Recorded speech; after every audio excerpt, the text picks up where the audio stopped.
वक्त हो चला है भदोही जिले की खबरों का। खबर वही जो आप चाहें। सुप्रभात, आदाब, नमस्कार। भदोही जिले की फटाफट खबरों को लेकर हाजिर हूं मैं नसीर कुरैशी। आज शुक्रवार की खबरों की शुरुआत करते हैं इस बड़ी खबर के साथ। दुर्गागंज के भानीपुर गांव में क्रिकेट खेल के दौरान हुए मामूली विवाद ने एक किशोर की जान ले ली है। नो बॉल को लेकर दो नाबालिग खिलाड़ियों के बीच कहासुनी हुई थी, जिसके बाद आरोप है कि एक नाबालिग ने बैट से 12 वर्षीय आदित्य कुमार गौतम के सिर पर वार कर दिया। गंभीर रूप से घायल आदित्य कुमार गौतम को परिजन अस्पताल लेकर जा रहे थे, जहां रास्ते में मौत हो गई। घटना के बाद पूरे गांव में मातम और सनसनी फैल गई है। पुलिस ने शव को कब्जे में लेकर पोस्टमार्टम के लिए भेज दिया है और मामले की जांच शुरू कर दी है। आदित्य कुमार गौतम संजय कुमार का एकलौता बेटा था और उसकी 4 बहनें हैं। वह कक्षा 6 का छात्र था। परिवार आज शुक्रवार 10 जुलाई को मुंबई जाने की तैयारी में था, लेकिन उससे पहले ही यह हादसा हो गया। बेटे की मौत से माता पिता और बहनों का रो रो कर बुरा हाल है। गांव में भी शोक की लहर दौड़ गई है। गोपीगंज के चकमांधाता हरदेवपुर गांव में एक ही रात 2 घरों में चोरी की वारदात से हड़कंप मच गया है। चोरों ने सबसे पहले चंद्र कुमार पांडे के घर को निशाना बनाते हुए अटैची और अलमारी का ताला तोड़कर सोने का हार, चैन, नथिया, अंगूठी व चांदी की पैजनी और कमरबंद पर हाथ साफ कर दिया है। चंद्र कुमार पांडे ने बताया कि रात करीब 1 से 2 बजे के बीच नींद खुली तो उनके कमरे का दरवाजा बाहर से बंद था। शोर मचाने पर उनकी मां सिंधोरा देवी ने दरवाजा खोला, देखा कि घर के सभी कमरे के दरवाजे खुले थे और सामान गायब था। उसके बाद चोर पड़ोसी रमेश कुमार पांडे के घर में घुसकर चांदी की पायल और 5,000 रुपए नगद चुरा ले गए हैं। सूचना मिलते ही dial 112 Gopiganj police forensic team और डाक स्क्वाड मौके पर पहुंची थी। पुलिस साक्ष्य जुटाकर मामले की जांच में जुटी है। फिलहाल एक ही रात 2 घरों में हुई चोरी से इलाके में सनसनी फैली हुई है। सुरियामा के दानूपुर पूरबपट्टी गांव के बेलवरिया तालाब में एक युवक का शव मिलने से सनसनी फैल गई थी। मृतक की पहचान गांव निवासी कपूर चंद्र शुक्ला के 35 वर्षीय पुत्र धीरज उर्फ बबलू शुक्ला के रूप में हुई है। सूचना मिलते ही ग्रामीणों की भारी भीड़ मौके पर जुट गई थी। पुलिस ने घटना स्थल का बारीकी से निरीक्षण कर शव को कब्जे में लेकर पोस्टमार्टम के लिए भेज दिया था। पोस्टमार्टम हाउस पहुंचे परिजन मौत के कारणों पर कुछ भी बोलने से बचते नजर आए। परिवार का रो रो कर बुरा हाल है। पुलिस का कहना है कि पोस्टमार्टम रिपोर्ट आने के बाद ही मौत की असली वजह स्पष्ट हो सकेगी। नगर पालिका परिषद गोपीगंज के इतिहास में जितेंद्र कुमार गुप्ता अब तक के सबसे फ्लॉप अध्यक्ष साबित हो रहे हैं। तमाम समस्याओं से जूझ रहे मोहल्ले वासियों के साथ साथ अब राजनीतिक दलों ने भी नगर पालिका गोपीगंज के खिलाफ हल्ला बोल दिया है। नगर के अंजही मोहाल के मुख्य मार्ग पर गंदा पानी जमा होने से नाराज लोगों ने पालिका कार्यालय पर पहुंचकर धरना दिया है। प्रदर्शन की सूचना मिलते ही तहसीलदार सुनील कुमार, गोपीगंज इंस्पेक्टर सचिदानंद पांडे और अधिशासी अधिकारी मौके पर पहुंची थी। धरने का नेतृत्व कर रहे कांग्रेस के पूर्व जिला अध्यक्ष अब्दुल महबूद खान ने कहा कि गल्ला मंडी और अंजही मोहाल समेत कई इलाके के साथ पालिका सौतेला व्यवहार कर रही है। कहा कि रामपुर घाट और रेलवे स्टेशन मार्ग पर हमेशा गंदा पानी लगा रहता है। इसी मार्ग से अंतिम संस्कार के लिए 100 यात्राएं भी गुजरती हैं। ऐसे में दुश्वारियां होती हैं। इसी तरह पूरे टिक्का, जखांव और जौहरपुर के लोगों को भी भारी परेशानी उठानी पड़ रही है। 120 मीटर नाली निर्माण को अधूरा छोड़ दिया गया है। यहाँ भी दुश्वारियां मुंह बाए खड़ी हैं। प्रदर्शन करते हुए नगर वासियों ने समस्या समाधान की मांग की है। भदोही कोतवाली इलाके के करियाव कस्तूरीपुर रोड पर लालीपुर भात गांव में उस समय अफरा तफरी मच गई जब चलती बाइक में अचानक आग लग गई। प्रत्यक्षदर्शी केशव कुमार दुबे और मयंक कुमार सरोज ने बताया कि एक युवक बजाज डिस्कवर बाइक से जौनपुर के रामपुर से सुरियामा की ओर जा रहा था। भात गांव पहुंचते ही बाइक की सीट के नीचे से तेज धुआं निकलने लगा। युवक ने फौरन बाइक रोकी, लेकिन कुछ ही सेकंड में बाइक धुआं होकर जल उठी। देखते ही देखते पूरी बाइक आग की चपेट में आ गई थी। स्थानीय लोगों ने निजी संसाधनों से किसी तरह आग पर काबू पाया था। सूचना मिलते ही डायल 112 पुलिस भी मौके पर पहुंच गई थी। बाइक जलकर पूरी तरह खाक हो गई है। 2027 के विधानसभा चुनाव से पहले भदोही की राजनीति में बड़ी हलचल की चर्चाएं तेज हो गई हैं।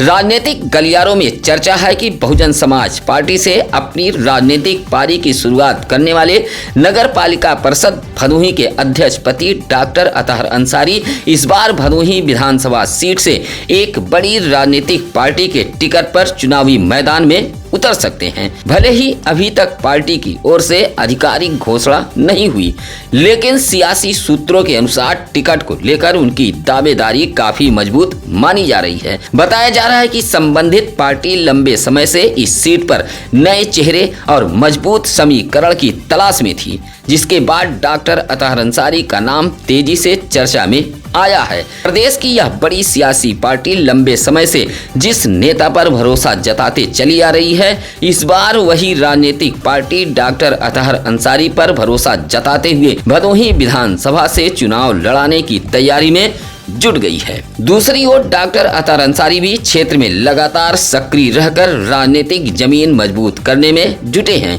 यदि उन्हें टिकट मिलता है तो भदोही विधानसभा का चुनावी मुकाबला पहले से कहीं अधिक दिलचस्प और रोमांचक हो सकता है। डीह ब्लॉक के भीखीपुर ग्राम सभा में आने वाले बजा पट्टी से रजबला जाने वाला मार्ग पूरी तरह बदहाल हो गया है। इलाके के लोग लंबे समय से ग्राम प्रधान से इस बदहाल सड़क की मरम्मत कराने की गुहार लगा रहे हैं, लेकिन ग्राम प्रधान है कि ग्रामीणों की सुनने को तैयार नहीं है। गुरुवार को गांव के ही चंद्रशेखर शुक्ला, विजय शुक्ला, पंकज शुक्ला, दिलीप शुक्ला, नितिन शुक्ला जैसे लोगों ने इसी बदहाल सड़क पर खड़े होकर प्रदर्शन करते हुए बताया कि बजा पट्टी से रजबला जाने वाला मार्ग पूरी तरह क्षतिग्रस्त होकर बदहाल हो गया है। हल्की बारिश में यह सड़क पूरी तरह जलमग्न हो जाती है। जल निकासी के लिए नाली भी नहीं है। बारिश के बीच इस बदहाल सड़क पर चलना भी दुश्वार हो जाता है। ग्राम प्रधान की लापरवाही से नाराज ग्रामीणों ने प्रदर्शन करते हुए मुख्य विकास अधिकारी का ध्यान आकृष्ट कराते हुए बदहाल हो चुकी बजा पट्टी से रजबला जाने वाली मार्ग की मरम्मत कराए जाने की मांग की है। ज्ञानपुर कोतवाली इलाके के महदवा गांव में गुरुवार को पुरानी रंजिश को लेकर दो पक्षों की महिलाओं के बीच जमकर मारपीट हुई है। मारपीट में दोनों पक्षों से 4 लोग घायल हो गए हैं। एक पक्ष से स्वर्गीय बेचूलाल की पत्नी प्रभावती देवी का आरोप है कि वह खेत की घेराबंदी के लिए बांस बल्ली लगा रही थी।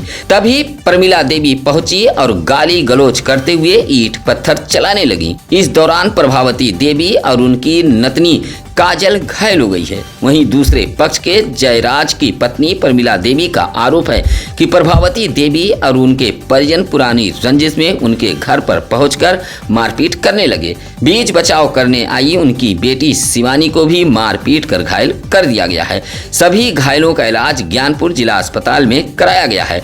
दोनों पक्षों ने ज्ञानपुर कोतवाली पुलिस को तहरीर देकर कार्रवाई की मांग की है। मानसूनी बारिश शुरू होते ही भदोही जिले में सर्पदंश की घटनाएं बढ़ने लगी हैं। चौरी के धनवतिया गांव में 32 वर्षीय प्रतिमा की सर्पदंश से मौत हो गई है। बताया जाता है कि ननकू गौतम की पत्नी प्रतिमा कच्चे मकान की जमीन पर रात में सो रही थी। भोर 3 बजे सर्प ने उसे डस लिया। हालत बिगड़ने पर परिजन आनन फानन में कछवा अस्पताल ले गए थे, जहां डॉक्टरों ने मृत घोषित कर दिया। 100 घर पहुंचने पर ग्राम प्रधान की सूचना पर पुलिस मौके पर पहुंची और पंचायत नामा भरकर 100 को पोस्टमार्टम के लिए भेज दिया था।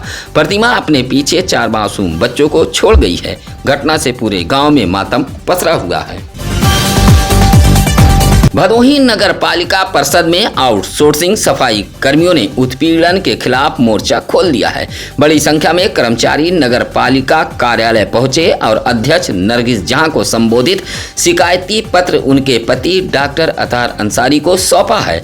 गुलौरा रसूलपुर निवासी तसव्वुर ने आरोप लगाया है कि उनके बेटे फहीम, जो आउटसोर्सिंग सफाई कर्मी है। वह 7 जुलाई को रजपुरा चौराहे के पास नाला सफाई के काम में लगा था। इसी दौरान सुपरवाइजर दीपक ने गाली गलौज करते हुए उसके साथ मारपीट की है। फहीम ने आरोप लगाया है कि वेतन मिलने पर हर माह 3000 रुपए सुविधा शुल्क भी मांगा जा रहा है। कर्मचारियों ने अध्यक्ष पति को पत्र सौंपते हुए पूरे मामले की निष्पक्ष जांच कर सुपरवाइजर दीपक के खिलाफ कार्रवाई और उत्पीड़न बंद किए जाने की मांग की है। बकरी के पेड़ खाने व हैंडपंप पर पानी भरने के बीच हुए विवाद को लेकर 2 पक्षों में मारपीट हुई है।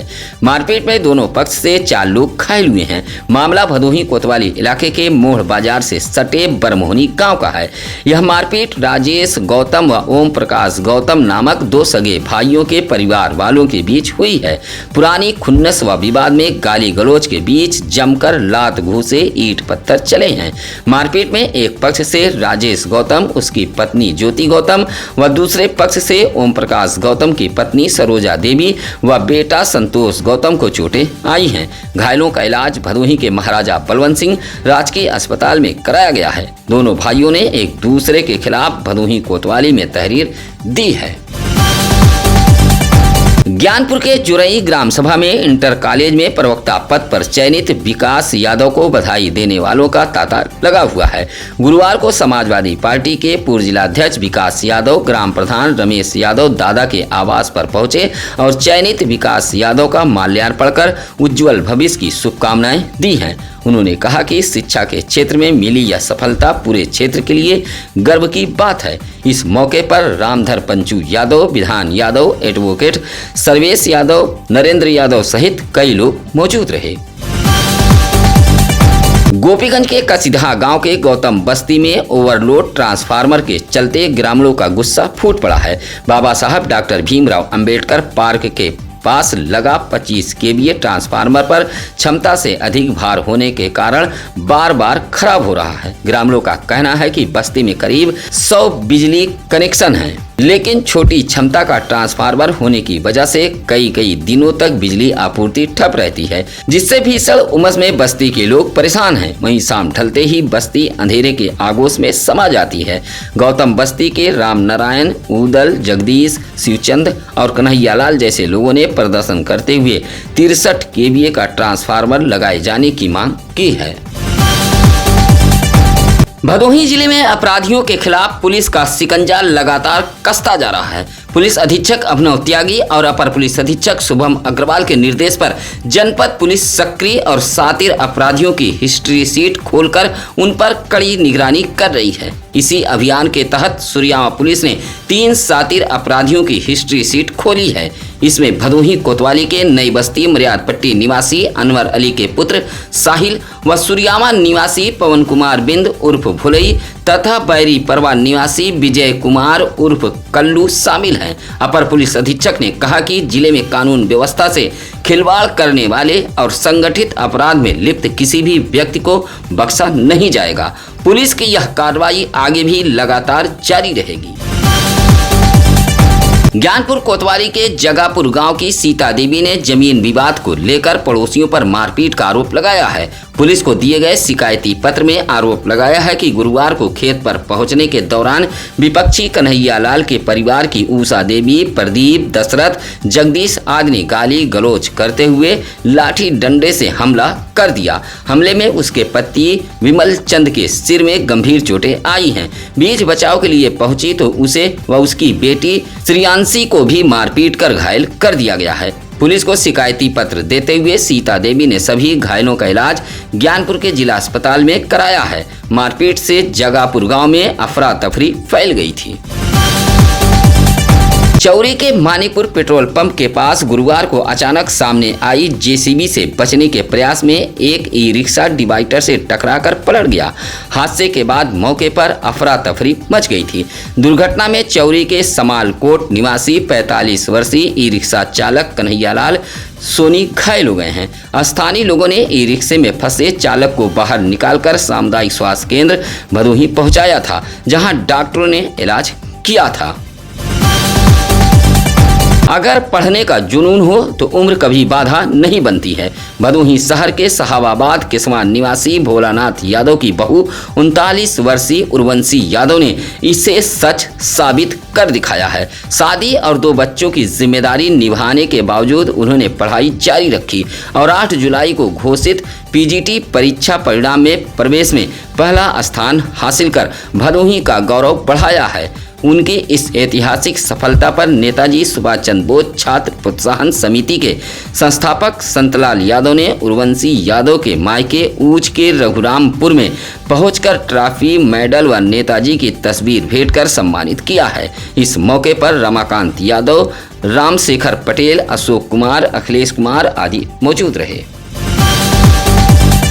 देवनाथपुर बाजार से सटे लक्ष्मण पट्टी निवासी अभय मौर्य ने ज्ञानपुर कोतवाली पुलिस को शिकायती पत्र देकर जमीन विवाद में मारपीट और जान से मार देने की धमकी देने का आरोप लगाया है। अभय मौर्य का कहना है कि न्यायालय के स्थगन आदेश के बावजूद कुछ लोग लेखपाल व कानूनगो के साथ विवादित जमीन की नापजोख कराने पहुंचे थे।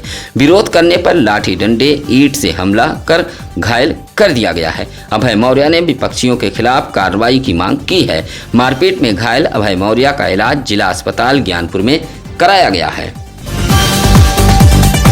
जिला मुख्यालय ज्ञानपुर पहुंचकर गुरुवार को अखिल भारतीय आशा कर्मचारी महासंघ भारतीय मजदूर संघ के बैनर तले आशा कर्मियों ने जिलाधिकारी कार्यालय के माध्यम से प्रधानमंत्री, केंद्रीय स्वास्थ्य मंत्री और मुख्यमंत्री को ज्ञापन भेजा है। आशा कर्मियों ने मानदेय के स्थान पर नियमित वेतन, सामाजिक सुरक्षा, अस्थायी सेवा, ईपीएफ, ईएसआई, पेंशन, पदोन्नति, वार्षिक वेतन वृद्धि और समान कार्य के लिए समान वेतन समेत जैसे 17 सूत्री मांगे उठाई हैं। संगठन ने चेतावनी दी है कि लंबे समय से लंबित मांगों पर अगर जल्द ठोस निर्णय नहीं लिया गया तो आंदोलन को और तेज किया जाएगा। इस मौके पर सुमन बर्नवाल, साधना देवी, सावित्री देवी, मंजू देवी, गीता राजकुमारी आदि मौजूद रहीं।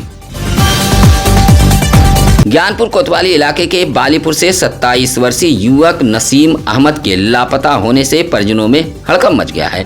नफीस अहमद ने बताया कि उनका भाई 6 जुलाई को दोपहर करीब 12 बजे घर से निकला था, लेकिन अब तक वापस नहीं लौटा। नसीम अहमद का रंग सांवला है और वह सफेद टी शर्ट व पीला लोअर पहने हुए है। उसकी लंबाई लगभग 4 फीट 2 इंच बताई जा रही है।